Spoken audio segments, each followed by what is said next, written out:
नमस्कार, बहुत स्वागत है आप सभी का स्वराज एक्सप्रेस में। आप देख रहे हैं हमारा खास प्रोग्राम जनता मांगे जवाब। आपके साथ मैं हूं संयम जैन। छत्तीसगढ़ की महिलाओं के लिए राहत देने वाली महतारी बंधन योजना अब सियासी बहस का नया मुद्दा बन गई है। सरकार ने 22वीं किश्त से पहले ई-केवाईसी अनिवार्य कर दी है, यानी अब योजना की लाभार्थी महिलाओं को एक बार फिर वेरिफिकेशन प्रोसेस से गुजरना होगा। हालांकि उसके पहले ही इस फैसले पर सियासी घमासान तेज हो गया है। कांग्रेस इसे महिलाओं को योजना से बाहर करने की साजिश बता रही है, तो सरकार इसे पारदर्शिता की प्रक्रिया कह रही है। आज इसी पर चर्चा होगी, लेकिन पहले देखिए रिपोर्ट।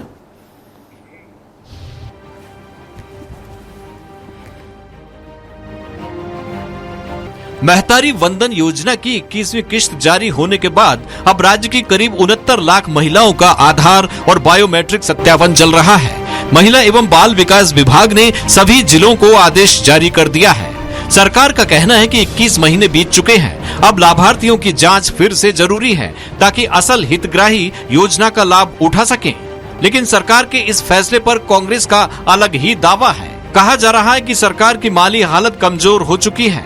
हर महीने 606 करोड़ रुपए देने का दबाव है, इसीलिए अब नए नियम और शर्तें लगाई जा रही हैं ताकि महिलाओं के नाम काटे जा सकें। पूर्व सीएम भूपेश बघेल का कहना है कि जैसे राशन कार्ड से नाम काटे गए, वैसे ही अब महतारी वंदन योजना से नाम हटाए जाएंगे। अब महिलाओं की इस बात को समझना चाहिए कि बहुत जल्दी हम लोगों के याददाश्त हम लोग भूल जाते हैं। रमन सिंह हर चुनाव के बाद राशन कार्ड सत्यापन के नाम से राशन कार्ड काट देते और यही महिलाओं के नाम से था। उस बात को भूल गए। हम लोग खूब लड़ाई लड़े और सरकार में आए तो सबका राशन कार्ड बनाए, और छत्तीसगढ़ में कोई नहीं कह सकता कि मेरा राशन कार्ड नहीं है।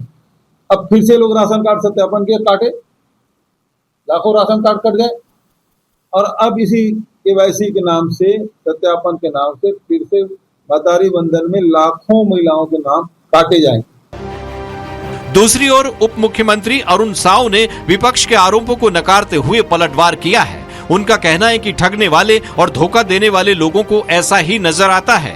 कांग्रेस ने 500 रुपए देने का वादा किया था, लेकिन पूरा नहीं किया। हमारी सरकार ने 21 किश्तें दे दी हैं। हमारी अब नीयत पर सवाल उठाना कांग्रेस की मानसिकता दिखाता है। जो ठगने वाले लोग हैं, धोखा देने वाले लोग हैं, उनको हर बात में इसी तरह की बात नजर आती है। वादा किया था हर महीना 500 रुपए देंगे, 5 साल सरकार रही, 5 पैसा नहीं दिए।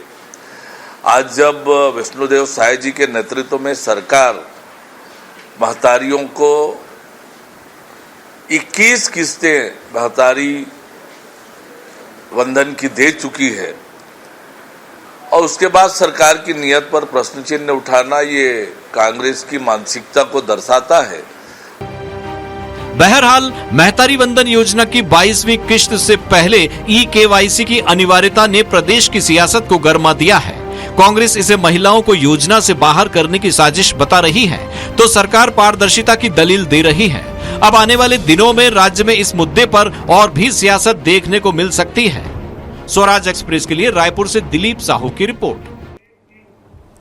तो महतारी बंधन योजना और केवाईसी पर सियासत, इस पर चर्चा करेंगे। चर्चा के लिए मौजूद हमारे साथ कुछ खास मेहमान। निशिकांत पांडे बीजेपी नेता हैं, बहुत स्वागत निशिकांत जी आपका। धनंजय सिंह ठाकुर कांग्रेस के प्रवक्ता, आपका भी बहुत बहुत स्वागत है। और के शर्मा वरिष्ठ पत्रकार है, विस्तार से बताएंगे कि किसकी नीयत में हेरफेर या फिर जो वक्त है जो चल रहा है वर्तमान में वही सच्चाई है। सबसे पहले निशिकांत जी, ये नौबत क्यों आ रही है? क्या बजट कम पड़ रहा है? क्या कांग्रेस का तो यही आरोप निकलकर सामने आ रहा है कि अब बजट में कमी आ रही है और आप लोगों के नाम काट रहे हैं। पहले वादा किया था, अब उसे पूरा करने का वक्त आ रहा है। धीरे धीरे चलते वक्त के साथ नाम काटे जा रहे हैं, क्योंकि बजट भी देखना है। सैन जी, आपको दोनों बड़े भाई को संजय जवाहर। मेरी आवाज आ रही है क्लियर आपको? जी बिल्कुल। सैन जी देखिए, इस प्रकार से भ्रम की राजनीति करके कांग्रेस पार्टी हासिल कुछ नहीं कर पाएगी। पहले जब महतारी वंदन की बात किए थे हम, तो लगातार ये हम पे आरोप लगा रहे थे कि हम देना ही नहीं चाहते। क्या पारदर्शी व्यवस्था होनी चाहिए या नहीं होनी चाहिए? आप एक नकारात्मकता का दृष्टिकोण देखिए कांग्रेस पार्टी का। सीएए जिससे नागरिकता देने का कानून था, उसको ये बोलते थे कि भारत के देश के मुसलमानों की नागरिकता छीन जाएगी। अब केवाईसी करने से लाखों महतारी जो हमारी माता है उससे वंचित हुए। कैसे? उन्हीं लोगों ने तो ये केवाईसी किया होगा। फिर से अगर उसको पारदर्शी तरीके से फिर से केवाईसी लिया जा रहा है तो इसमें आपको प्रसव पीड़ा क्यों हो रही? मुझे ये समझ में आ रहा है। कांग्रेस पार्टी एक चीज बताए, इस प्रकार से भ्रम फैला के आप क्या अपनी खोई हुई राजनीति जमीन वापस पा लेंगे? नहीं। जिस प्रकार से लगातार शायद सरकार अपने हर योजनाओं को डिलीवर करिए अंत्योदय के भाव से आखिरी व्यक्ति तक, चाहे मतलब सुदूर वनांचल हो, बस्तर का, चाहे रामानुजन का बॉर्डर हो, हर माताओं को जो इसमें योग्यता रखती है, पात्रता रखती है, उनको देते हैं और दे रहे हैं। लेकिन वो पार्टी हमको आईना दिखाने का प्रयास करी जो बेरोजगारी भत्ता कह के 10 लाख युवाओं के भविष्य के साथ खिलवाड़ करके आखिरी वर्ष के मार्च में निशिकांत जी, आरोप ये लग रहा है कि जो बजट से पहले आप एक तरफ से सरकार में आते नहीं, उससे पहले वादा किया जाता है और वादा पूर्ण किया गया बड़े लंबे आंकड़े के साथ। 69 लाख से ज्यादा का आंकड़ा था, धीरे धीरे बदलते वक्त के साथ थोड़ा थोड़ा कम होता गया, वो हम देखते हैं, क्योंकि जो अपात्र हितग्राही उनको हटाया जाता था। अब चुनाव के वक्त तो ये वादा किया गया था सोचकर कि सभी पात्र हैं और उनको हटाया नहीं जाता, लेकिन अब बजट भारी पड़ रहा है। क्या ये बात सच्चाई है? क्योंकि ये भूपेश बघेल का पूर्वानुमान है कि अब लाखों नाम और कटने वाले हैं। देखिए, उनका बजट ऐसा था कि अपने लोगों को पोषित करना था, हमें प्रदेश के युवाओं को, महिलाओं को, किसानों को समृद्ध करना है, इसलिए बजट हमारा इशू नहीं है। लेकिन इंट्रोस्पेक्ट करके रेक्टिफाई करने में क्या दिक्कत है संयम जी? ये सतत चलने वाली प्रक्रिया है और करना चाहिए, इसमें कोई किंतु परंतु नहीं। लेकिन आईना कौन दिखा रहा है ये भी तो संयम जी आपको देखना पड़ेगा। वास्तव में आपने बहुत अच्छे विषय पे डिबेट रखा, क्योंकि ये कांग्रेसी भ्रम की राजनीति करके प्रदेश में अराजकता फैलाने का प्रयास करेंगे, लेकिन किसी भी पात्र महिला का कोई नाम नहीं काटा जाएगा। ये एक सतत प्रक्रिया और होना चाहिए। जिस प्रकार से SIR पे लोग भ्रम फैला रहे, जो मतदाता है यहाँ पे है जुड़ा हुआ, उसका नाम नहीं कटेगा, लेकिन जो अचानक कहीं से बाहर आ जाओ, यहाँ का मतदाता बन जाए, उसको नागरिकता देने का सर्टिफिकेट कांग्रेस पार्टी दे सकती है, हम कतई नहीं। चलिए धनंजय जी से जवाब लेते हैं। पहला क्या कुछ उनका कहना है? सबसे पहले धनंजय जी, ये नाम नहीं काटे जा रहे हैं। केवाईसी की जो प्रक्रिया है वो हर साल ही होती है। अब तो ये आप भी जानते हैं, कांग्रेस भी जानती है, सभी जानते हैं कि आजकल डिजिटल जमाना है, डिजिटलाइजेशन हो गया है। हर साल ही केवाईसी कराई जाती है, बैंकों में तक कराई जाती है, योजनाओं में कराना तो फिर स्वाभाविक है। तो इसको लेकर भूपेश बघेल का ये पूर्वानुमान क्या सही है कि नाम काटे जाएंगे, वो भी लाखों की संख्या में? देखिए संयम जी, दो चीज बता रहा हूं आपको मैं। आपने कहा केवाईसी कराना जरूरी है और होता बैंकों में केवाईसी, पर सवाल ये उठता है ना कि 21 महीने बाद केवाईसी की आवश्यकता क्यों पड़ी? अगर आपको केवाईसी कराना था तो जो 1 साल की प्रक्रिया है 12 महीने की होती है, 12 महीने में आपको करा लेना था केवाईसी। अब 21 महीने में करा रहा, क्यों? अभी निशिकांत पांडे जी कह रहे थे कि पात्र और अपात्र महतारियों की छटनी होगी, तो निशिकांत जी बता दे किसको पात्र महतारी मानते हैं और किसको अपात्र महतारी मानते हैं। क्योंकि मोदी जी ने तो जब घोषणा किया था तो कोई नियम, धनंजय जी को तो महतारी बंधन योजना की गाइडलाइंस में लिखा होगा कि कौन पात्र और कौन अपात्र है। वही तो पूछ रहा हूँ ना, जनरल बता देना, क्योंकि मोदी जी की गारंटी के घोषणा पत्र में कहीं नियम से लागू नहीं था कि कौन सी किसे महतारी माना जाएगा, किसे महतारी नहीं माना जाएगा, कौन सी महतारी पात्र होगी, कौन सी महतारी अपात्र होगी, ये तो नहीं था। मोदी जी की गारंटी थी, बड़ा बड़ा ढोल पीटे थे, बड़े बड़े नगाड़े बजाए थे। और पहली बार नरेंद्र मोदी जी जब की शुरुआत करते हैं 24 में जी, तो देखेंगे 69,26,000 महिलाओं को महतारी वंदन योजना किस्त दी जाती। उसके भी आंकड़े में गजब की हेराफेरी है। जब 1,000 रुपए आप दे रहे हो तो 69 लाख महिलाओं की राशि में की है 690 करोड़ रुपए। आप पहली बार जो दे रहे हैं वो 600 करोड़ रुपए से नीचे था। उसके बाद अभी अमित शाह जी आते हैं, जितनी किस्त देते हैं वो 64 लाख महिला हो जाती है। तो भाई 69 लाख महिलाओं को जो दावा कर रहे थे मोदी जी देने का, 20 महीने बाद अमित शाह जी जो भारतीय जनता पार्टी के दूसरे बड़े नेता है और मोदी गारंटी को घर घर पहुंचाने का दावा करते हैं, 64 लाख महिलाओं को दी। भाई 5 लाख महिलाएं कौन है जिसे आपने पैसा नहीं दिया, या उसके पैसे को सरकार खा गई, या भाजपा के नेता उसमें गड़बड़ियां कर दिया? सवाल उठता है ना। और फिर सवाल यह है, चलिए इसका जवाब देना चाह रहा शायद धनंजय जी कुछ सुन लीजिए ना। सवाल ये उठता है, आप हर महीना 21 महीने में हर महीना आपने कभी 10,000, कभी 20,000, कभी 30,000 महिलाओं को आपने पैसा नहीं दिया। सच्चाई तो यह है कि वित्त विभाग जो वित्त मंत्री ओपी चौधरी का, वो आपत्ति कर दिया कि हर माह 606 करोड़ रुपए जा रहा है महतारी वंदन योजना के नाम से, इसको रोका जाए। तारीख कबार नहीं पड़ा है। और ये उससे बचने के लिए हम पे आरोप लगा रहे हैं। अरे नरेंद्र मोदी ने 15-15 लाख रुपए कहा था, दे देते हैं। चलिए, बड़ा आरोप भी लग गया है क्योंकि पैसे जो कहा जा रहा है आपकी तरफ से आरोप लगाए गए कि कुछ कुछ महिलाओं को तो मिले ही नहीं है, वो पात्र भी थी और उसमें जुड़ी हुई थी। निशिकांत जी, देखिए धनंजय जी शायद वित्त मंत्री जी के यहाँ ज्यादातर रात में जाते होंगे, इसलिए उनको समझ में नहीं आ रही होगी बातें। विषय ये है कि अभी उन्होंने बात कहा कि ये महतारी बंधन जो आप दे रहे, तो उसमें कहाँ लिखा था पैरामीटर, तो बेरोजगारी भत्ता में कहाँ पैरामीटर लिखा था? आखिरी चुनाव के आखिरी वर्ष में मार्च में क्यों दिया, पहले महीने से क्यों नहीं दिया? महतारी बंधन के तो पैरामीटर्स बने होंगे ना, गाइडलाइंस हर योजना की बनती है निशिकांत पांडे साहब। लेकिन आपने बिल्कुल नहीं बोला धनंजय जी, थोड़ा समय देंगे। नहीं, मैं सवाल कर रहा हूँ निशिकांत जी, गाइडलाइंस हर बनी होगी कि इनकम टैक्स पात्रधारी नहीं होगा या ये नहीं होगे, लेकिन फिर भी कांग्रेस पार्टी को लगता है कि यहाँ भ्रष्टाचार हो रहा है, तो एसी में सोने के लिए आप विपक्ष में बैठे हो क्या? सड़कों की राजनीति करो, आंदोलन करो अगर कहीं कुछ गलत हो रहा है तो, लेकिन नहीं, आपको मालूम है गलत कुछ नहीं हो रहा है, आपको विरोध के नाम से विरोध करना है। आप जाइए ना उन्हीं माताओं बहनों के पास, आपको दौड़ा देंगी साहब, क्योंकि आपने एक पैसा नहीं दिया और हम 69 लाख से ज्यादा माता बहनों को दे रहे हैं, इसीलिए आपके पेट में दर्द हो रहा है। विषय क्या है संयम जी, कांग्रेस पार्टी ने भ्रष्टाचार के आखंड में सरकारें चलाई, उनको अपना बजट अपने घर में पहुंचाना था, हमको प्रदेश के बजट से विकास के कार्य करने। चलिए बिल्कुल, के शर्मा जी से जवाब ले लेते हैं, उसके बाद आता हूं आपके पास, दोनों के पास, अंत्योदय के भाव से आखिरी व्यक्ति तक पहुंचाना। चलिए के शर्मा साहब, ये क्या समस्या क्या आ रही है? क्या बजट कम है इसलिए नाम काटे जा रहे हैं, या फिर भूपेश बघेल जो अनुमान लगा रहे हैं पहले से ही वही सत्य है, या फिर जो अपात्र लोग हैं उनके नाम यदि काटे जा रहे हैं तो पहले पात्र कैसे बन गए? क्योंकि योजना की गाइडलाइंस तो होती है कि इनकम टैक्स धारी ना हो, एक परिवार के अंदर ये ना हो, वो ना हो, बहुत सारी गाइडलाइंस होती है हर योजना की कि वही पात्रधारी होगा। लेकिन पहले होता क्या है, जैसे ही सत्ता में आने के बाद सबको ज्यादा से ज्यादा बांटी जाती है योजना और उसके बाद फिर धीरे धीरे बदलते वक्त के साथ नाम कटते हैं। क्या वही हो रहा है? सीएम जी, ये महिला सशक्तिकरण की दृष्टि से महत्वाकांक्षी योजना है जी। एक दूसरी चीज ये है कि विधानसभा चुनाव के पहले मोदी की गारंटी में प्रमुखता के साथ इसे शामिल किया गया था, जिसमें प्रत्येक विवाहित महिला को 12,000 रुपए वार्षिक देने की बात कही गई थी। अब इस योजना में पहले तो किसानों की बात आई, किसानों को 3100 रुपए प्रति क्विंटल देने की बात आई, एक बड़ी योजना थी। अब इस लोकसभा चुनाव जब आता है तो उससे कहते हैं कि एक फिर अपात्र और अपात्र वाली एक गाइडलाइन तय किया गया, और गाइडलाइन में जो आप बता रहे हैं वो सब पॉइंट शामिल थे। अब जब गाइडलाइन तय होता है लोकसभा चुनाव में, फॉर्म भरता है, फॉर्म भरते ही पैसा मिलना, पहली किस्त मिल जाती है चुनाव के पहले। चुनाव के पहले किस्त मिलती है, लोकसभा चुनाव हो जाता है, लोगों महिलाएं बढ़ चढ़ के मतदान करती हैं। मैं तो कहता हूँ लोकसभा चुनाव में भी इस योजना की मोदी के विश्वास के साथ या केंद्र सरकार की जो भी कहें, लेकिन इस योजना का भी एक महत्वपूर्ण भूमिका रही है। बिल्कुल। अब पात्र और पात्र की बात आती है, लेकिन आपने जो वादा किया था उसमें यह नहीं था कि आपने प्रत्येक विवाहित महिला को देने की बात कही, आपने पात्र की सूची जारी की।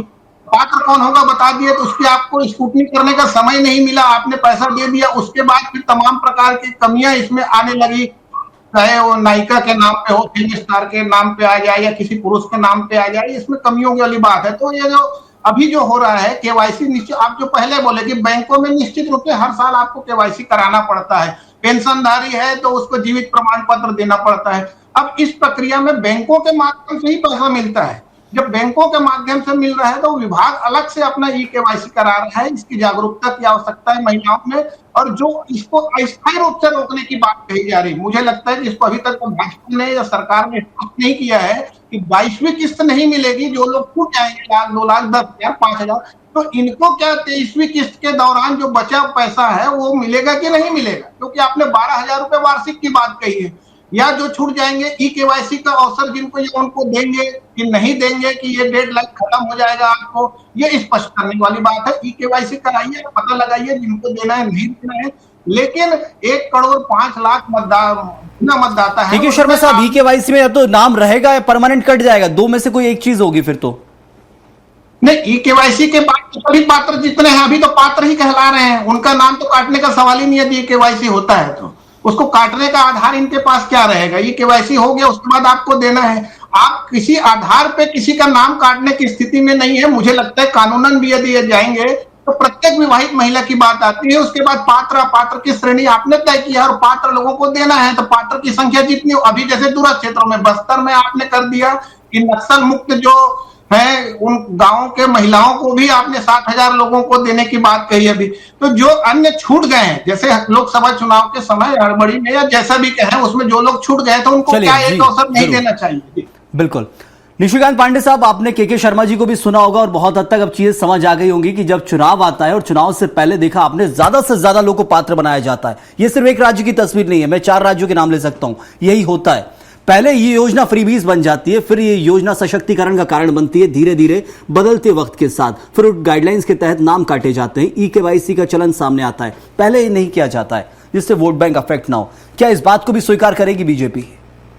संयम जी, ऐसा कोई काम नहीं किया जाएगा, क्योंकि जो मूलतः वास्तविक हितग्राही उनको मिलेगा। लेकिन धन्यवाद के शर्मा जी का कि एक प्रसंग याद दिला दिया उन्होंने कि लोकसभा के समय, उसके पूर्व जब पैसा जाना शुरू हुआ तो यही कांग्रेस पार्टी और धनंजय सिंह ठाकुर प्रमुखता से ये बात कर रहे थे कि अगले महीने से बंद हो जाएगा।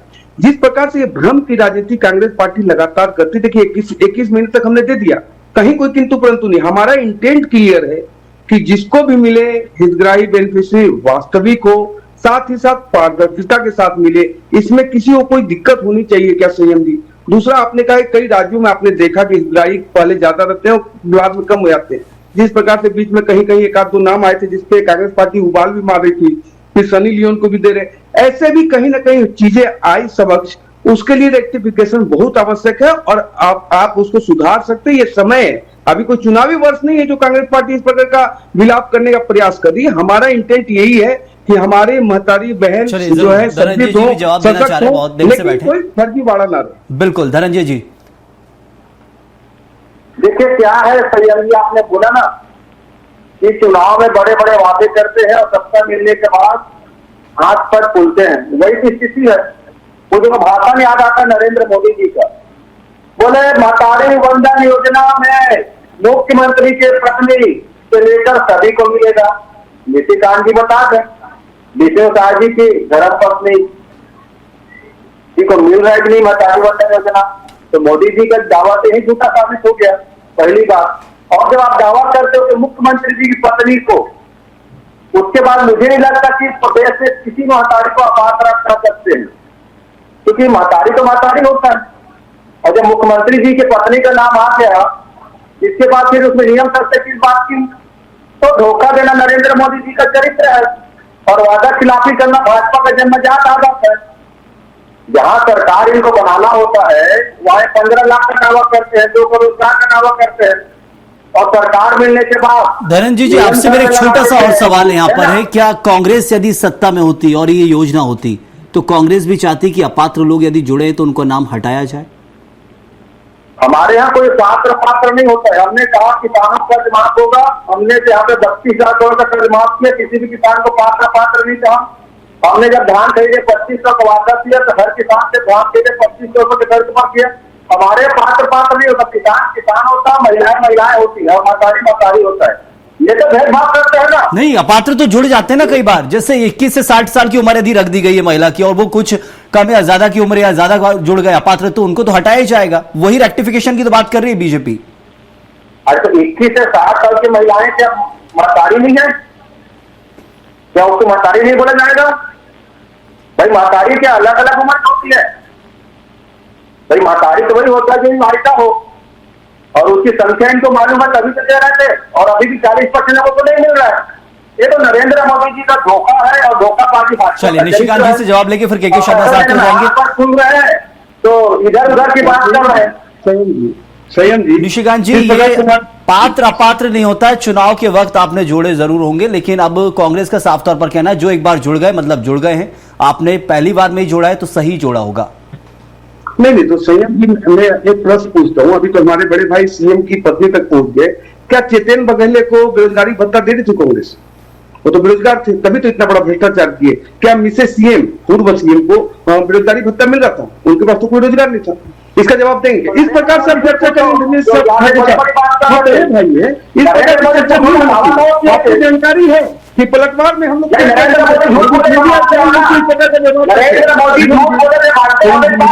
मुझे आपको समय देना चाहिए। मैं इस प्रकार के चुटू समय तो वैसे करने आप अपनी बात रखिए। धनंजय जी कुछ कहना चाह रहे हैं? धनंजय जी है सब संजय जी एक सवाल का जवाब दीजिए, एक सवाल का जवाब देंगे। बेरोजगारी भत्ता आपको मिल रहा है?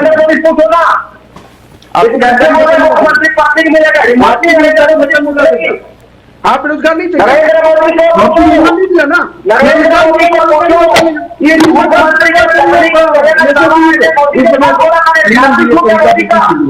मैं इस प्रकार से व्यवहार नहीं कर सकता। चलिए ठीक है, वक्त भी नहीं था, मैं आप दोनों को रोक रहा हूं। यहाँ पर के शर्मा जी से आखिरी जवाब लेता हूं, उनका क्या कुछ कहना है वो भी आप जरूर सुनिए। के शर्मा साहब, ये क्या कुछ होना चाहिए? योजनाएं वक्त के साथ बदलती जरूर है और योजना का स्वरूप वही रहता है। धनंजय जी रुक जाइए, शर्मा जी से जवाब ले रहा हूं। के शर्मा साहब, योजनाएं वक्त के साथ बदलती जरूर है, लेकिन प्रारूप यदि वादा जो किया गया था वही वादा होना चाहिए। वादा जरूर निभाया जा रहा है, लेकिन पात्रता सूची में कमी आ रही है। कारण क्या कुछ? क्या जो मृतकों की संख्या बढ़ गई इसलिए नाम हटाए जाएंगे? ई-केवाईसी की जरूरत क्यों पड़ी? शुरुआत जिससे की थी, एक अंतिम वही सवाल है आपसे। देखिए, निश्चित रूप से चुनाव में जो वादे किए जाते हैं उस पर अब जनता का ध्यान है और छत्तीसगढ़ के मतदाता चाहे जन घोषणा पत्र हो या कांग्रेस की या भाजपा के मोदी की गारंटी, किसी के आधार पर मतदान कर रही है।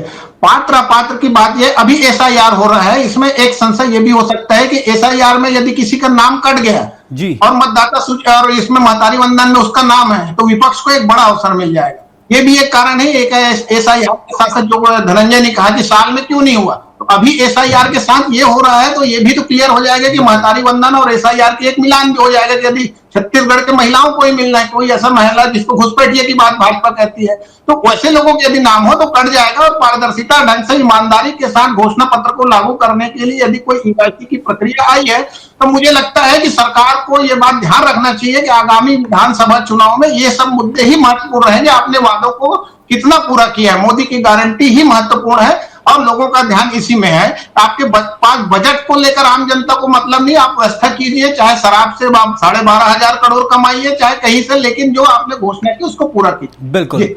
तो वक्त इतना ही था, बहुत शुक्रिया अदा करूंगा धनंजय जी आपका भी, और निशिकांत जी आपका भी, और के शर्मा जी आपका भी बहुत बहुत धन्यवाद इस चर्चा में जुड़ने के लिए। लेकिन सबसे महत्वपूर्ण चीज है कि महतारी बंधन योजना छत्तीसगढ़ की महत्वाकांक्षी योजना बीजेपी सरकार की।